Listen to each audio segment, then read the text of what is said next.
America's safety requires the projection of naval power.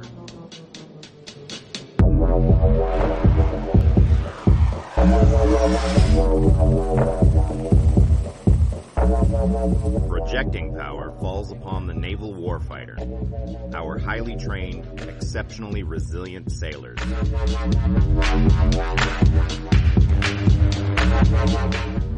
We are the far-reaching arm, securing our world's oceans.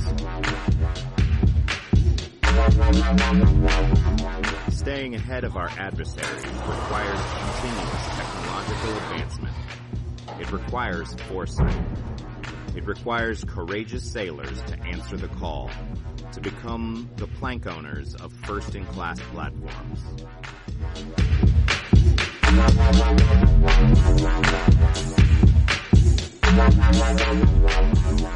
These first-in-class plank owners create the standard operating procedures for an entire aircraft carrier. The crafting responsibility of this tome of knowledge resides with the plank owners. This stage is complete. Ford is designed to stay at the forefront of technological advances for the next 50 years. This ship is the future of naval aviation.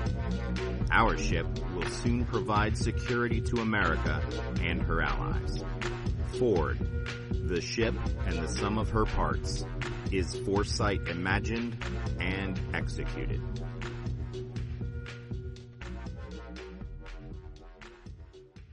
Being a plank owner on a naval aircraft carrier is a cool experience.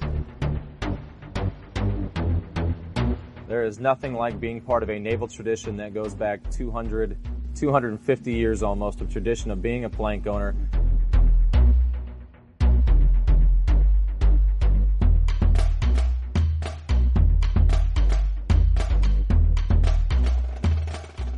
Being there from when the ship was christened until we put the first bulkhead on the 03 level until we go into our commissioning ceremony.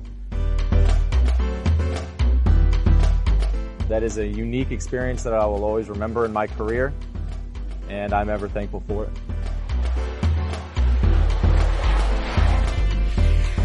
Well, when I got here, it was pretty much scratch. When I actually came on board, I was thinking, they can build this into something? I couldn't believe that it was actually going to become a ship.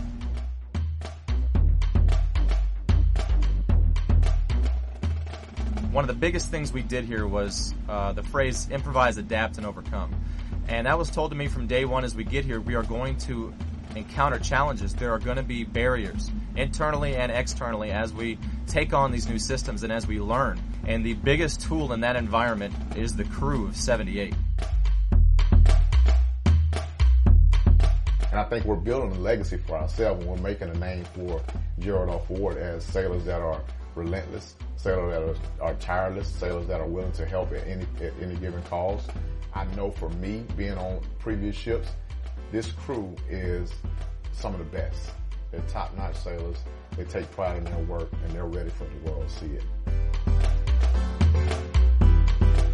What is so remarkable and amazing is this crew has literally learned it from the ground up.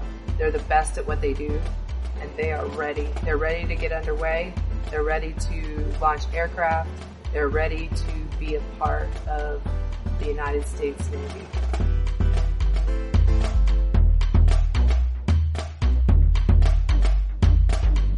The opportunity to command is probably one of the most the precious opportunities we have in the military service. And to command such a fine crew that has worked very, very hard, and over 2,600 folks that all kind of look to me, but I also look to them to do all the great things that they've been trained to do. So I look at it as truly a team effort, proudly to be, so to speak, the captain of the team, but for the team to function, every member of the team has to perform. And I think everyone performs superbly.